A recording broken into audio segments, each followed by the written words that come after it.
Não, eu queria falar do protetor. Não, brincadeira. Ó, é assim, ó. Pra quem não me conhece, sou o Fábio. Eu fiz uns slides, só que eu não tenho aquele negocinho de...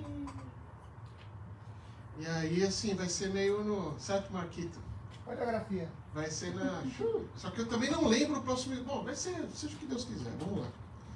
Então, a ideia hoje é a gente bater um papo sobre o começo do Espiritismo, né? Acho que é legal a gente conversar um pouco... É legal falar da doutrina, assim... Bem lá no comecinho, a gente depois a gente pretende em outros encontros a gente falar mais sobre isso. Então, aqui, aí. Essa frase, sejam bem-vindos amigos invisíveis, era assim que começava as reuniões de Allan Kardec. Quando a primeira reunião que ele foi, mediúnica, foi todo assustado, com medo e tal, e na mesa, a médium que deu a facilidade da psicografia ali, que deu a psicografia, ela começava as reuniões sempre assim: sejam bem-vindos amigos invisíveis. Então, eu queria desejar também que esses amigos invisíveis sejam bem-vindos ao nosso encontro. Por que conhecer o Espiritismo? Vamos lá, chega mais perto que eu me enxergo. Aí. Pai Marquito, pode soltar tudo. Aí. Não, agora foi demais. Muitas pessoas vivem preocupadas com suas atribuições. Religião é uma coisa dos sacerdotes religiosos. Então, assim, as pessoas, a gente, né? Eu falo muitas pessoas para não falar que sou eu, que é a gente, né? Só para... A gente fica muito preocupado com as atribuições do dia a dia, no dinheiro que a gente tem que ter, nas contas que tem que pagar. A gente acredita que religião é coisa só para quem é religioso, né? Para quem é um padre, para quem é um pastor, para quem é um cara que está aqui falando e tal. Não é para mim, não é para mim, para o meu dia a dia. A gente não se lembra de Deus quando tudo vai bem. Quando tudo vai bem, a gente manda ver e na hora que aperta que a gente lembra que tem alguma coisa. Muitos vão numa igreja, vão num templo com uma formalidade social, né? Aquele encontro, o cara bota lá aquela roupa, aquele fumo e tal. Se ele não for naquele dia, as pessoas vão comentar que ele não foi, né? Então eu tenho que ir, porque senão vai ficar mal para mim. Se eu não for com a minha esposa, se eu for sozinho, o pessoal vai falar que eu briguei com ela. Se eu não for com a minha filha, vão falar que ela está descaminhada. Então, muitos vão, não com o amor, né? Não com a religiosidade, com a fé, mas com uma formalidade social. Não acreditam no que dizem sobre a fé e duvidam da existência de Deus e da vida após a morte. Então, o Espiritismo veio começando a enxergar todas essas necessidades que a gente tem. Aí. Então, pode botar tudo. Então, assim, a gente tem qual que é a sequência de quem acaba se afastando da religiosidade? Você tem um grande problema. Bom, aí você fala, poxa vida, o que eu vou fazer? Não se tem coragem e resignação. Você fica sem esperança. Então você não tem aonde se agarrar. Quem se desconecta da religiosidade, você fica sem esperança. Agora, pode ir, Marquito, para o próximo. Ele está maluco lá, porque ele está mexendo no celular e... Aí vamos falar outra simulação. Você tem um problema, mas você tem coragem e resignação pela fé raciocinada, e a gente fica calmo e confiante em Deus. Então muda o pensamento. Então, por que é importante a gente entender, a gente raciocinar sobre uma fé, que é o que o Espiritismo nos convida? É porque quando a gente tiver um problema enorme, um problema pequeno, não importa, pode ser pequeno para mim, grande para outra pessoa, a gente inverte, a gente acaba tendo coragem, resignação, porque a gente tem algo, a gente acredita em algo. Agora a gente vai voltar, porque muitos de nós pensam que o Espiritismo, ou esse contato com os Espíritos, começou com Allan Kardec. E é isso que a gente quer bater um papo também. Isso começou, sempre esteve, desde do corpo humano que conseguiu receber um espírito humano, né, que teve condições de receber um espírito, ele tem esse contato com a religiosidade. Então, o homem primitivo usava um crânio no falecido fora da caverna para que não voltasse. Então, os caras lá da caverna, que somos nós mesmos, né? Lá atrás, quando morria alguém, eles ficavam com medo daquele espírito daquele cara que foi embora voltasse. Então, ele colocava o crânio dele no sentido leste, né, que ele sabia pela posição do sol e tal, na frente da caverna, para que o espírito daquele cara que foi embora não voltasse para assustar eles ou para fazer qualquer mal. Olha isso, hein? Estou falando de olha a carinha dele. Aí, ó, na antiguidade, na Índia, China e Egito, recebiam-se mensagens vindas dos espíritos através dos sacerdotes e das pitonisas. Então, nós estamos falando isso aí, ó, antes até da vinda de Jesus. Sócrates, desde sua infância, era inspirado por seu espírito guia, o Daemon. Então, isso aí, antes, gente, antes de tudo. Então, você percebe que a gente fala, pô, o Espiritismo revelou essa questão de que existe uma vida espiritual, que eu consigo a comunicação com o Espírito. Não é nada, isso já aconteceu há muito tempo, muito tempo. Os Atos dos Apóstolos oferecem muitos exemplos, né?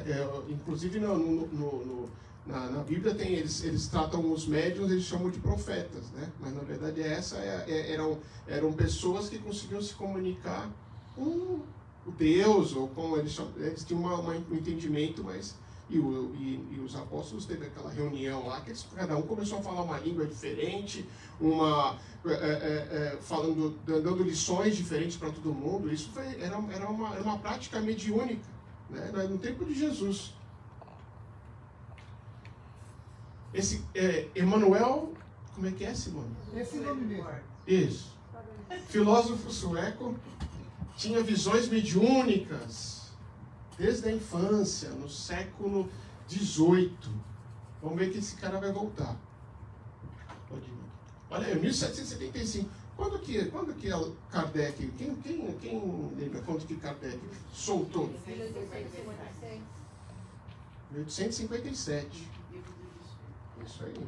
Nós vamos chegar lá. Mas olha, em 1775, o cara já fazia a cura. O que é isso, gente?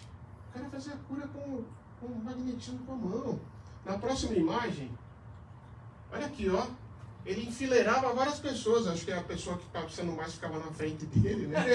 E o de trás era mais ou menos. Na frente era, sei lá, uma pedra no rim, e o último era uma dor de cabeça, não sei. Ele escolhia ali, mas você vê, 1775. Vamos aqui. Aí. Ele voltou, ó. O pessoal fala que esse aqui sou eu, mas não sou eu. E não é uma vida minha. Ele é um sensitivo americano. Em 1884, ele escreveu um livro, né? Eles não entendiam assim, né? Muito bem. E aí o mentor dele foi aquele sueco que a gente viu lá atrás. Entendeu? Vai lá, Marquito. Eu só estou falando, mas é em termos de curiosidade, para a gente desconectar só do espiritismo. Esse Sir Arthur, ele foi um grande defensor do espiritismo. Né? Ele já era mais contemporâneo de Allan Kardec, já. Mas ele foi que escreveu o Sherlock Holmes. Não, você ia falar. Então ele escreveu no seu livro A História do Espiritismo, ele fala assim, possuem a característica de uma invasão organizada. Então, assim, a gente está fugindo das pessoas que a gente conhece do Espiritismo, né? Tem Victor Hugo, tem uma série de pessoas que eram contemporâneas ou não, que eram tocadas por esse contato com os espíritos. Vamos nos fenômenos agora. Estou indo muito rápido? Não, eu sou meio acelerado. A Casa das Irmãs Fox. Quem teria coragem de ir numa casa dessa, né? ficava aqui no estado de Nova York, nos Estados Unidos. Começou aqui. Pode ir, Marco. Eu não sei qual que das duas que eu não estava olhando para a foto. Parece a minha mãe, que nunca olha para a foto quando está. Mas são as irmãs Fox, ó, 1848. Quando Kardec foi? 1800 e? 1857. Isso. Então, estamos falando de 9 anos antes dele escrever o Livro dos Espíritos. As irmãs Fox, elas começaram a ter elas interagiram com o espírito da casa delas, que era esse Charles Rosman. Elas estavam tentando dormir, aí ouviam batidas, e aí batia, tal, eles começaram a fazer um alfabeto nas batidas. Então, uma batida, tal, eles criaram uma comunicação. Depois descobriram, ele falando com elas, que era um senhor que foi morto e enterrado naquela casa. Caixeiro viajante que foi morto e enterrado naquela casa. E pela família que morava lá. Então, e ele explicou, e depois, em 1900 e tal, lá, acharam cabelo e ossadas dele enterrado lá. Então, aí que começou esse contato com o Espiritismo, começou a codificar, né? Uma batida, duas e tal, ele começou a dizer o que estava acontecendo. Nisso, 1850, mesas girantes, fomos lá para a Europa. Uma febre na Europa isso. Muito em Paris também, mas na Europa inteira e mais forte em Paris. Que eram aquelas mesas que levitavam. Só que aí aconteceu um problema. Começou a ter muita falsificação, vamos dizer assim. Então, os teatros, eles fingiam que a mesa para vender ingresso. Então, as pessoas levantava tal, e caía, descia. Isso foi complicado depois, porque quem era uma coisa verdadeira era ridicularizado, né? Porque a pessoa chegava lá, que tinha imã, que tinha corda, que tinha não sei o quê, mas realmente as mesas levantavam, as mesas tinham som, batiam, se comunicavam. Olha aí, uma foto. Essa é de verdade mesmo. É uma foto de verdade mesmo. Então, berço do Espiritismo, foi possível se comunicar com os espíritos. Então, isso que a gente viu das irmãs Fox e desse evento das mesas que batiam, que levitavam, que giravam, foi o começo dessa comunicação com os espíritos, de ter uma codificação de linguagem. Qual que é o nome verdadeiro de Allan Kardec? Quem está enxergando? Ele nasceu dia 3 de outubro de 1804, em Lyon, na França. E 31 de março de 1869 ele faleceu. Isso é muito, muito interessante da gente frisar aqui. Ele era mestre em letras e ciências e era forte em aritmética, física, química, astronomia e fisiologia. Ou seja, ele era um cara de ciências. Ele não era um místico, ele não era um religioso, ele era um cara que ele participava de encontros de cientistas e tal. Na época já era iluminismo, então era uma coisa assim que estava florescendo toda uma Europa nova, saindo das trevas e tal, não sei o quê. E ele participou desse movimento.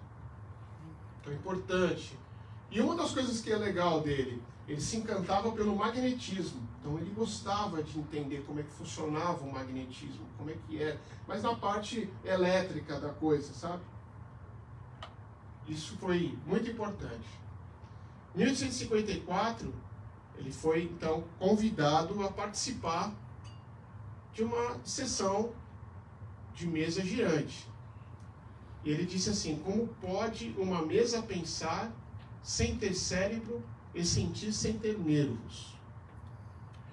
Aí ele recebeu uma mensagem do mentor dele. Essa aqui, ó. Salve caro pontífice. Isso é uma psicografia que ele recebeu na primeira sessão que ele participou. Aí ele já achou engraçado, porque pontífice era um religioso, né, que possuía, é um termo usado para um religioso que tinha poder e tal, porque justamente ele não se dava muito bem com essa parte da Igreja Católica. No colégio que ele dava aula, ele enfrentou lá uns problemas e tal, então o mentor dele já deu no cumprimento e já tirou um sarro dele, né? Salve 3 vezes, filho de Jean Baptiste e Joana, formado em Verdun, casado com Emile Gabrielle Boudot, aposentou-se recentemente. Isso o mentor escrevendo. As estrelas que observas, ele teve uma passagem que ele estava junto com a esposa, e como ele também estudava os astros, ele chegou para ela e falou sobre as estrelas, né? Que ela queria fazer um lado mais poético das estrelas, que era como se fosse o céu tinha furos, e aqueles furos, a luz passava por aqueles furos. E ele fala, não, que não sei o que, ele era mais cientista e tal. E o mentor dele escreve assim: as estrelas que observas também são luzes eternas vagando pelo universo. Muitas delas já morreram, mas renascem sobre nossas vistas. Olha que interessante. Quer dizer, porque muitas estrelas que a gente vê, ou praticamente todas, já morreram. A luz está chegando agora para nós, né? É uma viagem milhares de quilômetros, e a luz demora, porque é muito longe, então ela demora. Então, às vezes, uma estrela já acabou a luz, e ela está chegando agora. A gente está vendo uma luz que já não é mais dela, que já foi.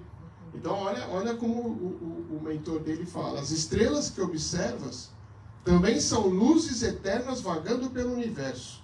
Muitas delas já morreram, mas renascem sobre nossas vistas. Morrer e nascer são partes de uma mesma caminhada. Eis a ciência divina.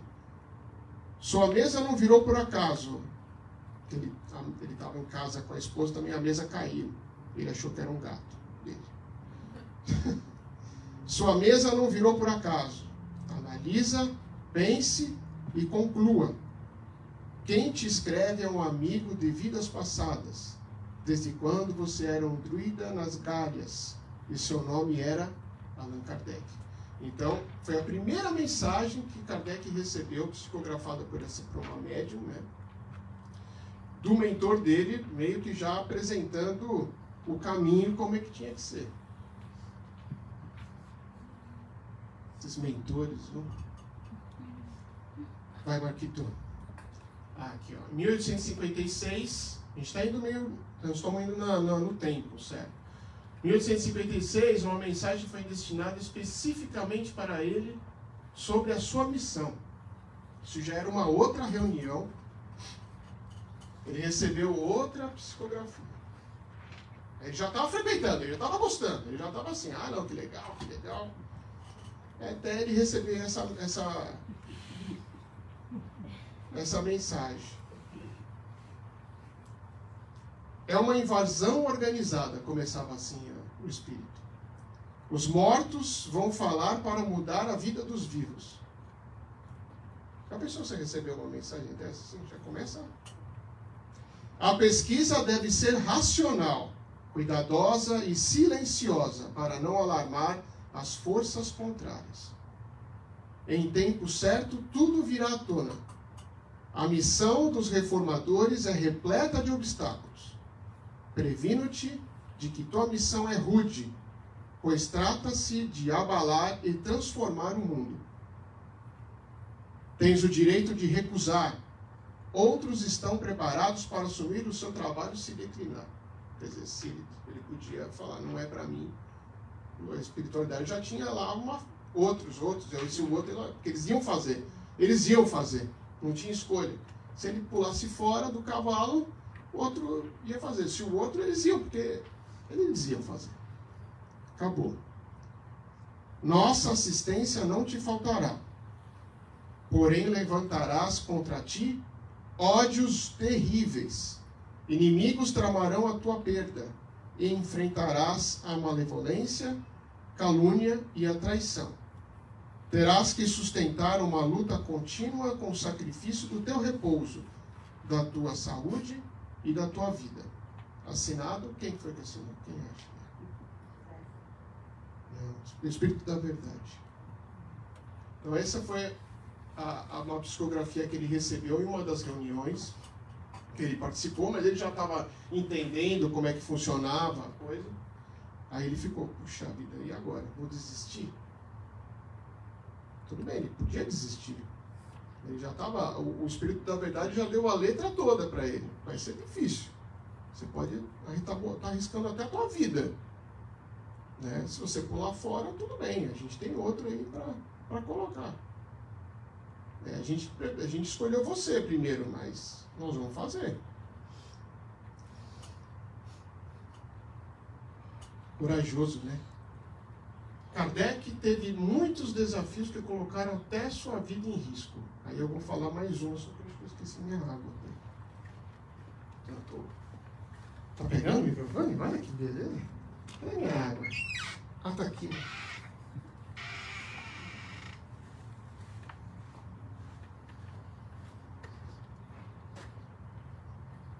Agora, teve uma outra reunião que ele recebeu essa mensagem aqui.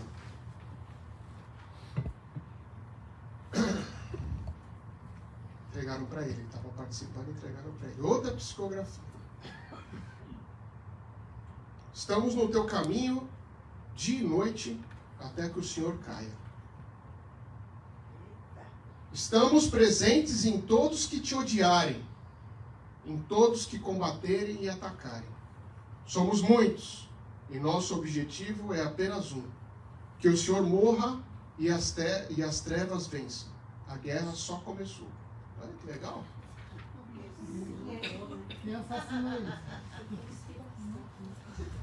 Não é? É interessante a gente falar isso, assim, a gente vê, porque ele foi muito corajoso, né?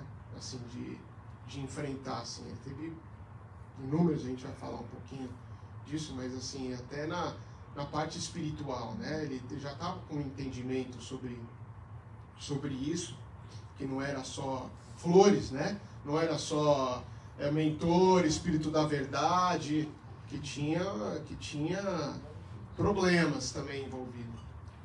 Eu não sei eu não sei se eu teria vocês teriam essa coragem, assim, de receber uma mensagem dessa e falar, tudo bem, vamos lá. Hã? Vamos para cima? Olha a primeira obra dele, o Livro dos Espíritos, 1857. Como é que foi feito esse livro? Ele é um livro, para quem não conhece, ele é um livro de perguntas e respostas. Ele usou um método de Pestalozzi, que ele tem essa formação, por isso que ele foi escolhido, que é um método intuitivo racionalista. Então, ele é a teoria prática e prática na aprendizagem. Então, como é que ele foi? Como é que ele começou a fazer? Ele falou, primeiro, ele não era médium. Assim, lógico, todo mundo tem um grau de mediunidade, mas nada passou por ele. Nada. Zero. Ele sempre dependeu de uma outra pessoa para passar para ele. Então, ele não via, ele não ouvia, ele não... Assim, nada. Era zero, entendeu? Ele não tinha influência nenhuma. E aí ele fez uma pergunta para uma médium, fez para duas meninas, fez para uma outra, o que é Deus? O que é Deus? O que é Deus? Mandou uma pergunta para uma médium que dizia médium que era da Bélgica, o que é Deus? Foi Espanha, o que é Deus? Ele mandava. Todos falavam a mesma resposta. Qual que é a resposta? Quem é que sabe? Primeira pergunta. Fala já. Inteligência suprema, causa de todas as coisas. Isso. Mas, Fabinho, não passaram o WhatsApp da Espanha para o Correio, não? Naquela época? Não. Aí ele deduziu assim, na cabeça científica dele, ele falou, olha, as pessoas não se conhecem. Então, assim, ou é o mesmo Espírito falando para todo mundo, ou é uma verdade universal. Não tem saída, não tem outra opção. Eles não se conheciam, eles não se falavam. Então, assim, ou é o mesmo Espírito que falava para cada uma, um cara falava para todo mundo, ou era uma verdade que todos os espíritos que estavam respondendo tinham essa certeza. É isso, Deus é isso. Eu não tenho dúvida, Deus é isso. Pergunta para outro, para outro, para outro. Ele falou, não, então, isso é verdadeiro. Isso é verdadeiro, não é possível. E ele começou então a fazer todo esse método em todas as perguntas do Livro dos Espíritos. Então, o Livro dos Espíritos é um livro de pergunta e resposta. Só. Pergunta, resposta. Pergunta, resposta. Tudo. Ele perguntava. E eles respondiam. Ele perguntava para vários grupos. Ele respondia. Tinha vezes que ele estava passando a limpo de uma resposta que um grupo que ele se reuniu. E aí, os espíritos na casa dele faziam barulho, derrubavam coisa, e não sei o quê. Aí, quando ele parava, ele falava, isso aqui está errado, isso aqui não está certo. Aí ele perguntava para um, para outro, tal, e falava, pô, esse médium aqui deu uma escorregada. Ele estava passando a limpo, e os espíritos, junto dele, falavam, não, esse não está. Mas ele não sentia nada, então derrubava as coisas, dava tapa nele, fazia de tudo, derrubava e achava. No começo ele achava que era o gato, depois ele já sabia quem é que era. Foi perseguido pela igreja. Puxa vida, hein? As médiuns foram chamadas de bruxas, proibiram as reuniões. Então, aí entra, assim, não é uma questão de falar, nós não estamos falando de outra religião, não é isso? Estamos falando sobre a história. História aconteceu e ponto final. Entendeu? A Igreja Católica enfrentou falando que ele estava mentindo, que ele estava blasfemando, que ele estava indo contra Deus, né? Porque ele trouxe um Deus de Jesus, que é um Deus de amor, não um Deus punitivo. Um Deus que vai chegar e falar, não, faz isso, reza não sei quanto, ajoelha no milho, dá chicotada. Que é isso? Totalmente desvirtuado. O Espiritismo trouxe aquela raiz que Jesus plantou lá atrás, que é um Deus do perdão, um Deus do amor. E é isso aí, eles sentiram que ia tirar o poder deles, que é um cara que está falando isso. Não tem uma igreja, não tem um sacerdote, não tem nada de suntuoso, fazendo um sucesso, porque ele fez sucesso. Os livros vendeu pra caramba. Porque as pessoas tinham curiosidade e tinha lógica as perguntas. É isso que era legal. Hoje, para nós, já é legal você ler e falar, caramba, é verdade, tem lógica isso. Tem lógica. É uma fé raciocinada. Não é um dogma. Aceita, acredita e vai. Não. E isso ele sofreu. As meninas, as médiuns tiveram de fugir. Eles chegaram a proibir as reuniões, queimaram livros, queimaram milhares de livros. Isso os padres queimando.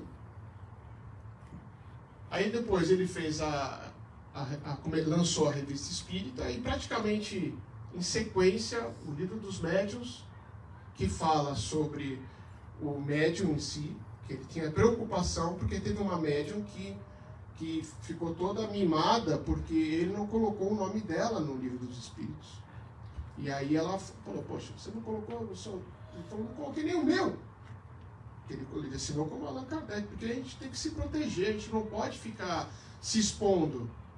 E ela falou, não, você colocou, então me dá o que você escreveu. Não vou dar. Então ele falou, poxa, precisamos fazer alguma coisa para os médiuns, para que eles não sejam melindrados, para que eles tenham que o Espiritismo tenha um fruto neles. Aí o Evangelho segundo o Espiritismo, o que é? Ele foi buscar lá nos ensinamentos de Jesus uma interpretação espírita, junto com psicografias, com cartas de espíritos, Santo Agostinho, tem lá um monte de gente.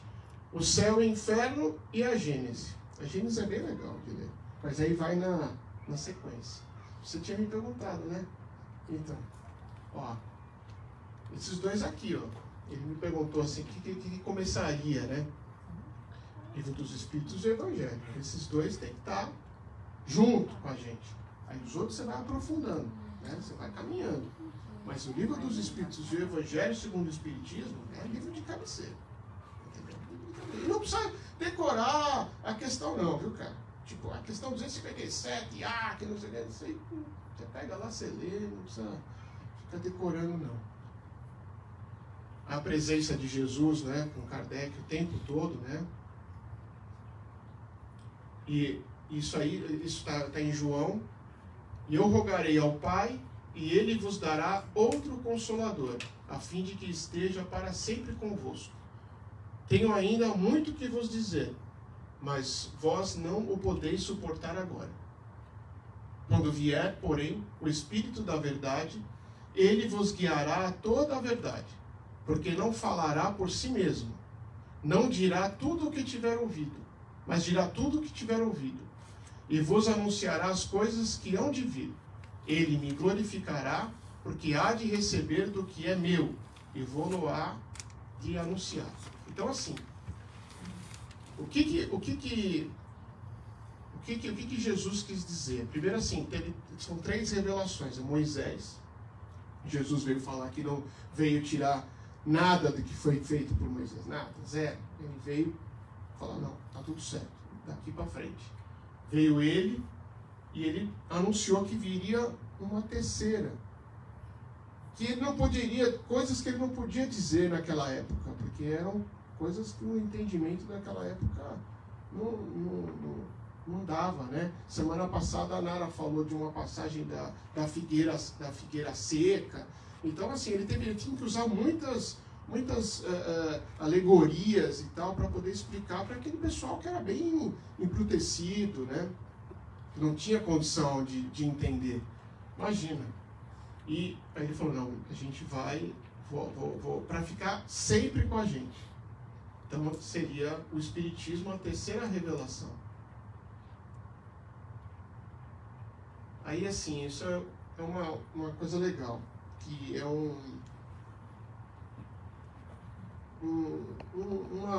passagem assim que de Kardec, quando ele percebeu, ele se tocou que o que os espíritos estavam querendo dizer, né, é que a gente não tem uma contagem regressiva, né? A gente não nasce e liga o cronômetro regressivo até a gente morrer.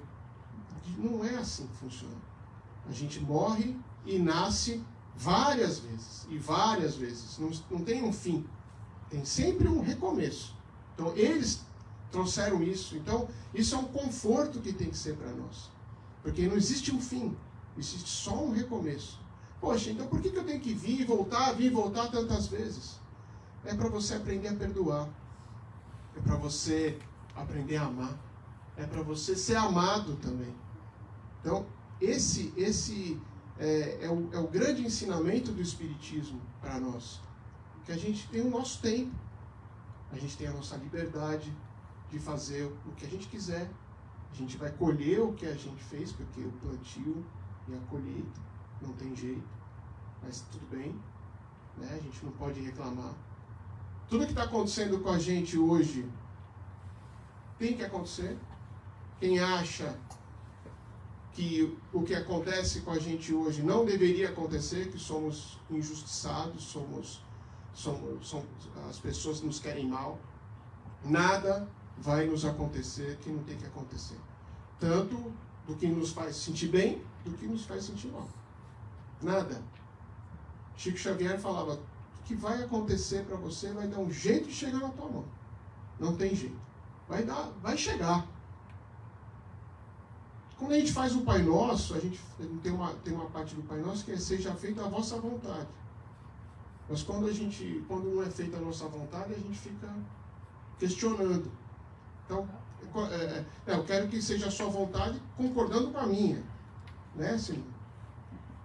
Então, na hora que a gente começa a ligar os pontos e a gente fala, puxa vida, que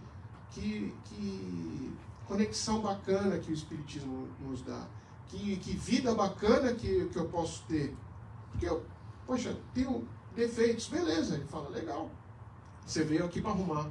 Ninguém está julgando. Bicho, que acabou aqui, ó. Acaba com o tempo, é isso? Tem outra.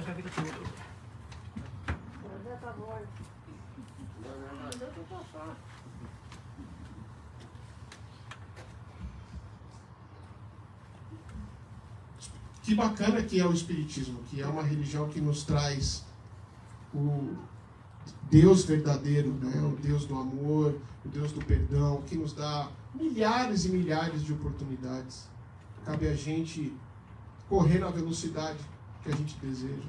Ah, não quer sofrer? Então vê o que está acontecendo com você. Olha para a tua vida, né? Vê o que você fez. Às vezes são coisas simples, bestas mesmo.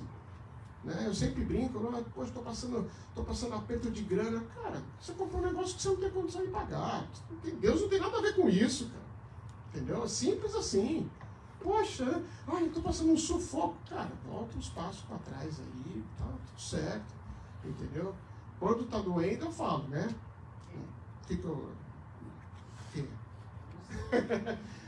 O móvel do IKEA. Quando está difícil de montar... Quando está difícil de montar, você está montando errado. Entendeu? Se não está encaixando, se está torto.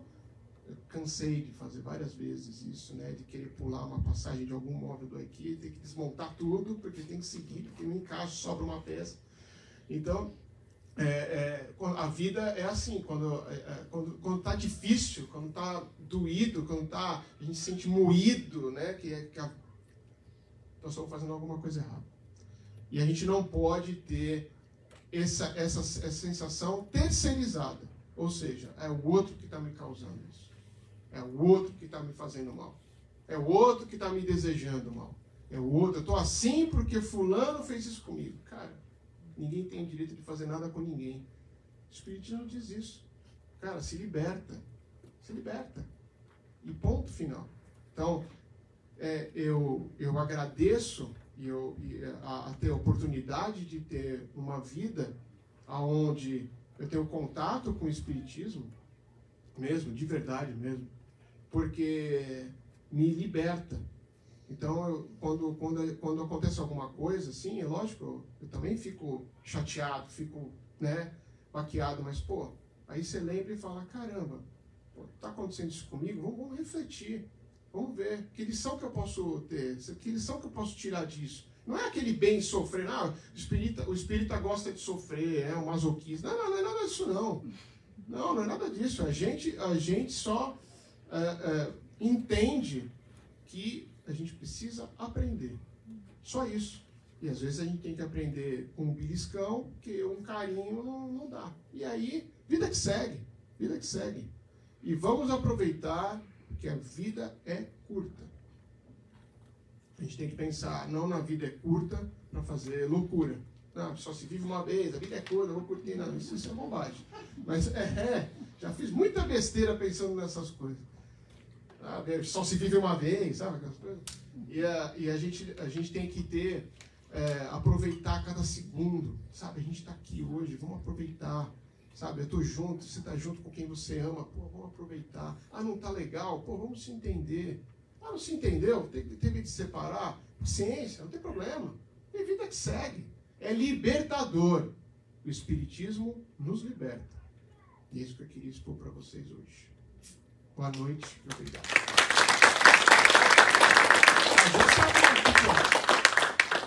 Deu certo. Você quer que eu... Quem é que vai fazer aqui? Quer que eu faça? Pode ser. É?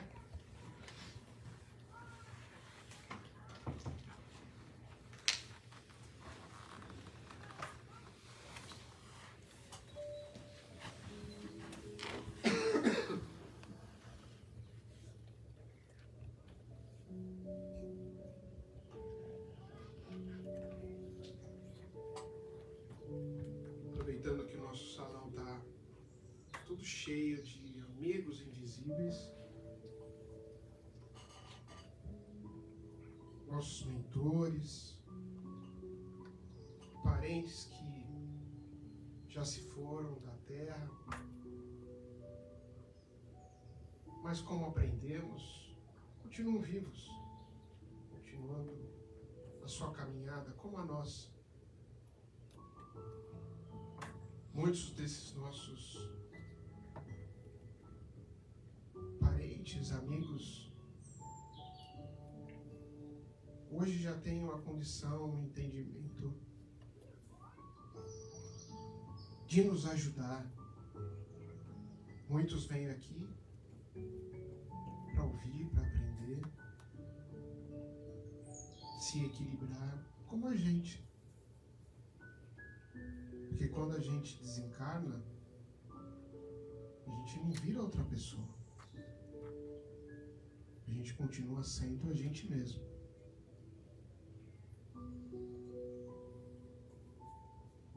E como é lindo o amor de Jesus, aquecendo os nossos corações, limpando a nossa mente de pensamentos negativos, pensamentos viciados, repetitivos, limpando, reequilibrando o nosso corpo físico, o nosso corpo espiritual.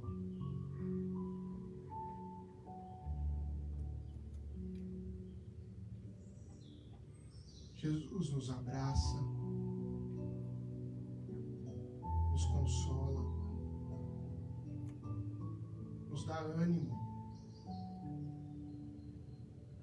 Que muitas vezes nessa vida, e Jesus sabe muito bem, tem situações muito difíceis que a gente pensa até em desistir de tudo. Mas mais uma vez, o Espiritismo nos acalenta, nos acalma, transforma aqueles pensamentos de destruição em pensamentos de fortaleza e superação. Que Jesus possa nos abençoar hoje e sempre. Eu vou pedir para os passistas